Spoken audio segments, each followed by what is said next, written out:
அனைவருக்கும் வணக்கம். நான் ஜோதிடர் Anandhi, Salem. Game changer YouTube channel மூலமாக உங்களை சந்திப்பதில் மகிழ்ச்சி அடைகிறேன். இந்த காணொலியில நம்ம பிறவி கர்மா என்ன, பிறவி கர்மா யார் யாருக்கு எப்படி வேலை செய்யும் அப்படின்றத நம்ம பார்க்கலாம். அதாவது கர்மா இல்லாம மனித பிறவியே கிடையாது. பணக்காரன், ஏழை, இருக்கிறவன், இல்லாதவன் எல்லாருக்குமே கர்மா உண்டு. கர்மா இல்லைன்னா பிறவியே கிடையாது. அதனால நமக்கு மட்டும்தான் கர்மா அப்படின்ற பயம் யாருக்குமே அவசியமே இல்லை. ஆனா ஒருத்தவங்களோட பிறந்த நட்சத்திரம், பிறந்த லக்னம், லக்ன புள்ளி இது சார்ந்த கர்மவினை சார்ந்த பாதிப்புகள் தான் வாழ்க்கையில நல்லதோ கெட்டதோ நடக்கும். இப்ப உலகத்துல நடந்துகிட்டு இருக்கிற, நடக்க போற அனைத்து பிரச்சனைகளுக்குமே காசு, காமம், சொத்து இந்த மூன்று விஷயங்கள் தான் காரணமாக இருக்குது. நம்மளோட கர்மவினை தாக்கத்தை நம்ம குறைக்கணும் அப்படின்னு நினைச்சோம்னா காசு, காமம், சொத்து இந்த மூன்று விஷயங்களையும் நம்ம கட்டுப்பாட்டோட நம்ம விதிக்கு மீறி நம்ம செயல்படாமல் இருந்தாலே பெரிய கர்மவினை யாரையுமே தாக்காது. வாழ்க்கையில பெரிய நிலையை நோக்கி நம்ம போக முடியும். அதாவது கர்மா அப்படின்ற விஷயத்தை பொறுத்த வரைக்கும் சாதகரோட சுய கர்மாவும் உண்டு,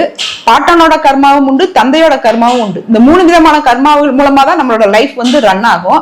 ஒரு ஜாதகத்துல லக்னம், லக்னாதிபதி அப்படின்ற கிரகம் ஜாதகரோட சுய கர்மாவை பத்தி சொல்லும். 5ஆம் இடம் அப்படிங்கிற பூர்வ புண்ணிய ஸ்தானமும் 5ஆம் அதிபதியும் ஜாதகரோட பாட்டன பத்திய கர்மாவையும் ஜாதகரோட முன்ஜென்ம வரலாற்றையும் நமக்கு தெரிவிக்கும். 9ஆம் இடம் அப்படிங்கிற பாக்கியஸ்தானம் மூலமாக தந்தை வழி கர்மாவையும் நம்ம அடைய முடியும், தெரிய முடியும். அதே மாதிரி இப்ப 9ஆம் இடம் என்ற பாக்கியஸ்தானத்துலதான் பூர்வ புண்ணிய ஸ்தானத்துப்படி இந்த ஜென்மத்தில் நாம் அனுபவிக்க வேண்டிய அனைத்து நல்ல தீய வினைகள் பதிவாயிருக்கும். அந்த 9ஆம் இடத்துல பதிவாயிருக்கிற அந்த வினைகளை 10ஆம் இடமான கர்மஸ்தானம் மூலமாக தான் நம்ம அனுபவிப்போம். அதுக்கு தகுந்த மாதிரி நம்மளோட உடல் வடிவமைக்கப்படும். சந்திரன் அப்படிங்கிறது ஒரு ஜாதகத்துல நம்மளோட உடல், மனசு, அந்த ஆன்மா நம்மளோட சந்திரன்ற மனசுலதான் குடியிருக்கு. அப்ப இந்த ஜென்மத்துல நம்ம என்ன வினைகளை அனுபவிக்க போறோமோ அதுக்கு தகுந்த மாதிரியா நம்மளோட உடல் வடிவமைக்கப்படும். நமக்கு காய்ச்சல் வரணும் அப்படின்னா அதுக்கு தகுந்த மாதிரி நம்மளோட உடல்ல இருக்கிற சில பகுதிகளை பாதிக்கும். நமக்கு வாழ்க்கையில நிறைய வெல்விஷ் வரணும் அப்படின்னா அதுக்கு தகுந்த மாதிரியான நம்ம உடல் வடிவமைக்கப்படும். இதுதான் கர்மாவோட ப்ராசஸ். அப்ப நமக்கு கர்மா வேலை செய்யுமா செய்யாதா அப்படின்னா மனிதராக பிறந்த எல்லாருக்குமே கண்டிப்பாக கர்மா வேலை செய்யும். இதுல நம்ம என்ன விதமான கர்மாவை அனுபவிக்க போறோம் அப்படின்றத 1, 5, 9 அப்படிங்கிற திரிகோணத்து மூலமாக நம்ம தெரிஞ்சுக்க முடியும். எப்படி கர்மா என்ன விதமான கர்மா அவங்க வேலை செய்து அதுக்கு அவங்க என்ன விதமான பரிகாரம் செஞ்சுக்கணும், எந்த கோயிலுக்கு போகணும் அப்படின்றத ஒவ்வொரு ராசிக்காக 1 by 1 நம்ம பார்க்கலாம். அனைவருக்கும் வணக்கம். இப்ப ரிஷப ராசிக்கான பிறவி கர்மா என்ன அப்படின்றத இந்த சீரீஸ்ல நம்ம பார்க்கலாம். ரிஷபம் ஸ்திர ராசிங்க. அதனால வாழ்க்கையில அவங்களுக்கு எப்பயுமே முன்னேற்றங்கள் மெதுவாக தான் இருக்கும். பொதுவா ஒரு 42 வயசுக்கு மேலதான் அவங்க வாழ்க்கையில அவங்க வளர்ச்சின்றதை பாக்குறாங்க. அதுவும் இல்லாம ஒரு ராசியில உச்சமாகிற கிரகம், நீச்சமாகிற கிரகத்தை பொறுத்துதான் அவங்க வாழ்க்கையில முன்னேற்றங்கள், அவங்களோட கர்மா வேலை செய்யுது. ரிஷபராசியை பொறுத்த வரைக்கும் அவங்களுக்கு தீராத கடன் சுமை எப்பயுமே உண்டு. என்னங்க திடீர்னு இப்படி குண்டை போடுறீங்க, நாங்க கடனால ஏற்கனவே கஷ்டப்பட்டுட்டு இருக்கோம், இப்ப எங்களை தீராத கடன் இருக்குன்னு வேற சொல்றீங்க, எதனால எங்களுக்கு மட்டும் அப்படி கடன் பாதிப்பு இருக்கு அப்படின்னு உங்களுக்கு கேள்வி வரலாம். அதாவது ராசி அதிபதியான சுக்கிரனே உங்களுக்கு 6ஆம் அதிபதி. அப்ப கடன்ற விஷயத்துல அவமான கடனும் உண்டு, கௌரவ கடனும் உண்டு. உங்க ராசியில சுக்கிரன் ஆட்சி ஆகிறாரு. அதே 6ஆம் இடமான துலாத்திலையும் அவர் ஆட்சி ஆகிறாரு. ராசி அதிபதியே 6ஆம் இடத்துல போய் ஆட்சியாக இருக்கிறதுனால உங்களுக்கு கடன் அப்படின்ற விஷயம் வாழ்க்கையில நெசசிட்டியாகவே இருக்கும். கடன் தீர்மா தீராதா அப்படின்றது நம்மளோட சிந்திக்கும் திறனையும் நம்மளோட திட்டமிடுதலையும் நம்மளோட கவனத்தையும் பொறுத்த விஷயம். எதனால இவங்க அதிகமா கடன் படுவாங்க அப்படின்னு கேட்டீங்கன்னா அவங்களுக்கு 4ஆம் அதிபதி சூரியன் அவர் 6ஆம் இடத்துல போய் நீச்சமாகிறாரு.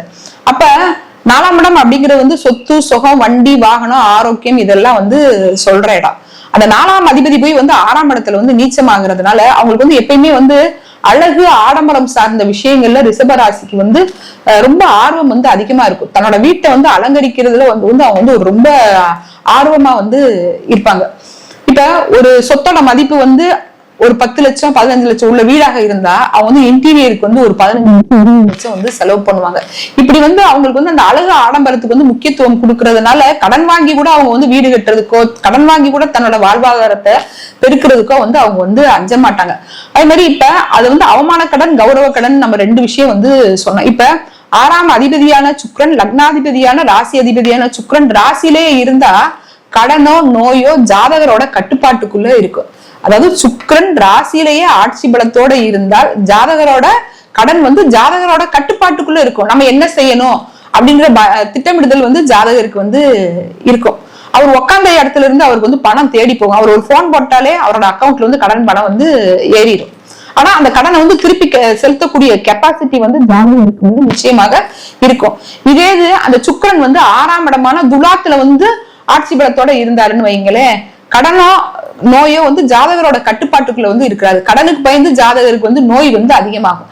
இப்ப ஒரு கடன் வந்து நம்ம கட்டுப்பாட்டுக்குள்ள இருக்கிறது வந்து நம்மளோட கையில தான் இருக்கு. நம்மளோட 6ஆம் இடம் அப்படிங்கிறது வந்து உத்தியோகம். அப்ப இவங்க என்ன பண்ணுவாங்க அப்படின்னு கேட்டீங்கன்னா, தனக்கு இப்ப 1 லட்சம் ரூபாய் சம்பளம் வாங்குறவங்களாக இருந்தா 50,000 60,000 வந்து இஎம்ஐ கட்டினா அவங்களோட வாழ்வாதாரத்தை வந்து அவங்க வந்து எப்படி வந்து ஃபேஸ் பண்ண முடியும்? அன்றாட டேட் டு டே எக்ஸ்பெண்டிச்சரை அவங்க மீட் பண்றதுக்காக வந்து கடன் வாங்கிடுறாங்க. அப்ப நம்மளோட வருமானம் எவ்வளவு அப்படின்ற சிந்தனை வந்து அவங்களுக்கு வந்து வேணும். இன்னொன்னு வந்து இதுல இருக்கிற நட்சத்திரங்கள் அப்படின்னு நம்ம வந்து பார்க்கும்போது கிருத்திகை, ரோஹிணி, மிருகசீரிசம். கிருத்திகை வந்து 4ஆம் அதிபதியோட நட்சத்திரம், ரோகிணி வந்து 3ஆம் அதிபதியோட நட்சத்திரம், மிருகசீரிசம் வந்து 7, 12 கூடைய செவ்வாயோட நட்சத்திரம். இப்ப அவங்களுக்கு வந்து கிருத்திகை நட்சத்திரத்துல பிறந்தவங்களாக இருந்தால் அவங்களுக்கு கண்டிப்பாக வந்து சொத்து உண்டு. 4, 6 கனெக்ட் ஆகுறதுனால அவங்க வந்து ஒரு அதிக அமௌண்ட்டுக்கு மேல வந்து தன்னோட வாழ்வாதாரத்துக்கு மேல அவங்க வந்து கடன் பெற்றாங்கன்னா நிச்சயமாக அந்த சொத்தை வித்து கடன் அடைக்கக்கூடிய சூழ்நிலைகள் அவங்களுக்கு வந்து தள்ளப்படுவார்கள். அப்ப வருமானத்துக்கு மீறிய கடனை வந்து அவங்க வந்து தவிர்க்கிறது அவங்க வாழ்க்கையில மிகப்பெரிய நல்ல விஷயமாக இருக்கும். இப்ப இது ரோகிணி நட்சத்திரத்தை எடுத்துக்கோங்க. அது வந்து 3ஆம் அதிபதியோட நட்சத்திரம். அவங்க உடன் பிறந்தவங்களோட கடன் சுமையை அவங்க வந்து பொறுப்பேற்றுக்கிற மாதிரி இருக்கும். இவங்களுக்கு வந்து கொஞ்சம் ஏஜிங், அவங்க உடன் பிறந்தவங்களுக்கும் ஏஜிங் வந்து வித்தியாசமா வந்து இருக்கும். அப்ப வந்து தம்பியோட தங்கையோட அவங்களோட படிப்பு செலவு, அவங்களோட திருமண செலவு, அவங்க வாழ்க்கையில அவங்க வந்து நல்ல வெல்விஷர் ஆகுறதுக்கு எந்த அளவுக்கு இவங்க வந்து உழைப்பாங்களோ அந்த உழைப்பு பூரா வந்து அவங்க உடன் பிறந்தவங்களுக்கு வந்து பயன்படும். அப்படி உடன் பிறந்தவங்க இல்லை அப்படின்னாங்கன்னா இவங்க என்ன பண்ணுவாங்க அப்படின்னு கேட்டீங்கன்னா, ATM card, credit card, debit card, இந்த கார்டு மூலமாவே அவங்க வாழ்க்கை வந்து நடத்துவாங்க. ஒரு மனுஷன் வந்து எத்தனை கார்டு வச்சிருக்கிறதுன்னு ஒரு லிமிட் வந்து இருக்குது. இன்னைக்கு வந்து பெரிய பெரிய பணக்காரங்க கூட வந்து அந்த கிரெடிட் கார்டை வந்து யூஸ் பண்றதுக்கு வந்து பயப்படுறாங்க. ஆனா மிடில் கிளாஸ்ல இருக்கிறவங்க தங்களோட தன்னை வந்து ஆடம்பரமா வந்து காட்டிக்கிறதுக்காக வந்து நிறைய. அப்ப ரோகிணி நட்சத்திரத்தில் பிறந்தவங்க ATM card, credit card, debit கார்டை வந்து அதிகமா வந்து யூஸ் பண்ணக்கூடாது. உடன் பிறந்தவங்களுக்கு அவங்க வந்து செய்ய வேண்டிய கடமைகள் இருந்தால் நம்மளோட வாழ்வாதாரத்துக்கு உட்பட்ட வீட்டுலதான் அவங்க வந்து தன்னோட கடமையை வந்து நிறைவேற்றுறதுல கவனமா வந்து இருந்துக்கணும். அதே மாதிரி மிருகசீரிசம் அப்படின்றத பொறுத்த வரைக்கும் 7ஆம் இடம் அப்படிங்கிறது வந்து 7ஆம் அதிபதியோட நட்சத்திரம். அப்ப நண்பர்கள், தொழில் கூட்டாளிகள், வாடிக்கையாளர்கள், வாழ்க்கை துணை, இவங்க விஷயத்துல வந்து இவங்க வந்து ரொம்ப ரொம்ப கவனமா வந்து இருக்கணும். இந்த நண்பர்கள், அதாவது மனைவி வந்து என்ன பண்ணுவாங்க அப்படின்னு கேட்டீங்கன்னா, கணவர் வந்து ரிஷபராசி அப்படின்றதுனால அழகு ஆடம்பரத்துக்கு முக்கியத்துவம் கொடுக்கறதுனால கணவரை பார்த்து கணவரை விட வாழ்க்கை துணை எப்படி இருக்கிறாங்களோ அதை பார்த்துதான் நம்மளோட வாழ்க்கை வந்து இருக்கு. அப்ப ராசி அதிபதியான நீங்களே உங்களோட வாழ்க்கை என்ன, நம்ம எப்படி வாழ்க்கை வாழணும், அழகு ஆடம்பரத்துக்கு வந்து முக்கியத்துவம் கொடுக்கணுமா, வருமானத்துக்கு முக்கியத்துவம் கொடுக்கணுமா அப்படின்றத சிந்திச்சு செயல்பட்டா உங்களோட வாழ்க்கை துணையும் அந்த மாதிரியான விஷயங்கள் வந்து ஈடுபட மாட்டாங்க.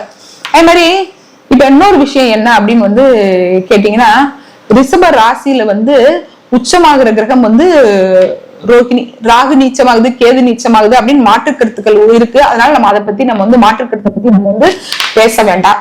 ஆனா ரோகிணியில வந்து சந்திரன் வந்து அங்கேயே வந்து உச்சமாகிறது அப்படின்றதுனால இது வந்து 3ஆம் அதிபதியோட நட்சத்திரம். அப்படின்னா பெரிய பெரிய குடும்பங்கள்ல என்ன செய்வாங்க அப்படின்னு கேட்டீங்கன்னா, மூத்த சகோதரத்துக்குள்ள எல்லா சொத்து பங்கையும் எடுத்து மூத்த சகோதரத்துக்கு வந்து கொடுத்துருவாங்க. குறிப்பா உங்க அம்மா வந்து மூத்த சகோதரத்தை விட உங்களோட உங்க உடன்பிறப்புகளுக்கு தான் அதிகம் வந்து முக்கியத்துவம் கொடுப்பாங்க. இப்ப தங்கையாக இருந்தாங்கன்னா கல்யாணத்துக்கு நிறைய சீர்சனத்தை எல்லாம் போட்டு கல்யாணம் பண்ணி கொடுத்துருவாங்க. கல்யாணம் பண்ணி கொடுத்ததுக்கு அப்புறம் மாசம் மாசம் இங்க இருந்து பணம், நகை, என்னென்ன முடியுமோ எல்லாமே போயிட்டே வந்து இருக்கும். ஒரு ரேஞ்சுக்கு மேல வந்து நம்ம இப்ப சொத்தை பிரிக்கிறாங்கன்னு வச்சுக்கோங்களேன், அப்ப வந்து உங்களுக்கு வந்து டாக்குமெண்ட் சம்பந்தப்பட்ட ப்ராப்ளங்கள் வந்து அதிகமா வந்து வரும். உங்க பேரண்ட்ஸே வந்து உங்களுக்கு வந்து சப்போர்ட்டிவா வந்து இருக்க மாட்டாங்க. அம்மா வந்து ஒரு குழந்தைக்கு வந்து கெடுதல் பண்ணுவாங்களா? நிறைய இடங்கள்ல வந்து இது வந்து நடக்குது. இதற்காக வந்து சினிமாக்கள்ல வந்து சொல்றாங்க. நம்ம பார்க்காத சினிமா வந்து கிடையாது. லைவ்ல நம்ம வந்து வாழ்க்கையில எவ்வளவோ பேரை நம்ம வந்து சந்திச்சுட்டு இருக்கோம். எத்தனையோ பேருக்கு வந்து அம்மா வந்து ஒரு மாதிரி, ஒரு பிள்ளைக்கு ஒரு மாதிரி, இன்னொரு பிள்ளைக்கு ஒரு மாதிரி இருக்கிறதே நம்ம வந்து பார்க்கணும். அப்ப உங்க ஜாதக அமைப்புப்படி 3 கூடியவங்க வந்து ராசியில வந்து உச்சமாகிறதுனால டாக்குமெண்ட் சம்பந்தப்பட்ட ப்ராப்ளங்கள், ஏடிஎம் கார்டு, கிரெடிட் கார்டு, உடன் பிறந்தவங்க இது சார்ந்த விஷயங்கள்ல நீங்க ரொம்ப வந்து நிதானமா சிந்திச்சு செயல்பட்டால் மட்டுமே உங்க வாழ்க்கையில வந்து வெற்றி உண்டு. நீங்க என்ன மாதிரியான கடவுளை வந்து வழிபாடு பண்ணணும்னு இருக்கு இல்லையா? உங்க வாழ்க்கையில வந்து இந்த தீராத கடன் சுமையில இருந்து நீங்க மீண்டு வர்றதுக்காக என்ன விதமான வழிபாடு பண்ணணும் அப்படின்றது ஒவ்வொரு ஜாதகத்துக்குமே வந்து உண்டு. ஒரு வழிபாடு அப்படின்றத பொறுத்த வரைக்கும் நம்மளோட ஜென்ம நட்சத்திர நாள்ல செய்யும் போது அதுக்கு வந்து பலன் வந்து ரொம்ப வந்து அதிகம். ஏன்னா ஒரு ஆன்மாவோட அனைத்து கண்டென்ட்டும் வந்து அந்த உடல் அப்படிங்கிற சந்திரன்லதான் வந்து இருக்குது. அப்ப ஜென்ம நட்சத்திர நாள்ல செய்யக்கூடிய வழிபாட்டுக்கு வந்து வலிமை வந்து மிக அதிகம். அப்ப ரிஷப ராசியினர் உங்களோட ஜென்ம நட்சத்திர நாளில் திருமையச்சூர் லலிதாம்பிகையை கும்பிடும் போது உங்க வாழ்க்கையில மிகப்பெரிய வெற்றிகள் நிச்சயமாக வந்து உண்டு. அங்க வந்து இறைவன் வந்து மேகநாத சுவாமி, இறைவி வந்து லலிதாம்பிகை தாயார். அப்ப அந்த அம்மனையும் அந்த ஐயாவையும் நீங்க வந்து கும்பிடும் போது உங்க வாழ்க்கையில வந்து மிகப்பெரிய வெற்றி வந்து உண்டு. அது போக இப்ப ஜென்ம நட்சத்திர நாள்ன்றதை விட வெள்ளிக்கிழமை வந்து ரிஷபராசிக்கு ரொம்ப ரொம்ப நல்ல வளர்ச்சியை கொடுக்கிற ஒரு நாள். வெள்ளிக்கிழமை, சுக்கிரவார இந்த காலகட்டங்களை நீங்க வந்து நல்லா பயன்படுத்திக்கணும். வெள்ளிக்கிழமையோ சுக்கிரவாரையோ நீங்க பயன்படுத்தி உங்க வாழ்க்கையில உங்களுக்கு தீர்க்க முடியாத பிரச்சனைகளுக்கு நீங்க உரிய வழிபாட்டு முறைகளை வந்து கடைபிடிக்கும் போது உங்க வாழ்க்கை வந்து தொட்டது துளங்கும், பட்டது வந்து பூக்கும். இப்படி வந்து நமக்கு என்ன நல்லது என்ன கெட்டது அப்படின்றத நம்ம வந்து தெரிஞ்சு செயல்படும் போது வாழ்க்கையில் பிறவி கர்மா நிச்சயமாக குறையும். நன்றி, வணக்கம். இப்ப ரொம்ப நாளா நீங்க வந்து பல ஒரு மன உளைச்சல் இருக்கீங்க, தீராத பிரச்சனைகள் வந்து பல வருடமாக இருக்குது அப்படின்னா பிரசன்னம் பார்த்து அதுக்கு முறையான தீர்வுகள் உங்களுக்கு ஏற்பாடு பண்ணி தர முடியும். நல்ல குழந்தைகளுக்கு வந்து நல்ல பேர் வச்சு கொடுக்கறது, தொழில் நிறுவனத்துக்கு நல்ல பேர் வச்சு கொடுக்கறது, அதிர்ஷ்ட ரத்தினங்கள் வந்து தேர்வு செஞ்சு கொடுக்கறது, இந்த மாதிரி உங்களுக்கு என்ன விதமான தேவைகள் இருக்குதோ அதுக்கு வந்து நம்மளால தீர்வு வந்து கொடுக்க முடியும். இப்படி உங்க வாழ்க்கைக்கு என்னென்ன தேவையோ அனைத்து தேவைகளுக்கும் என்னை வந்து வாட்ஸ்அப் மூலமாக வந்து தொடர்பு கொள்ளலாம். என்னோட போன் நம்பர் வந்து 9865220406.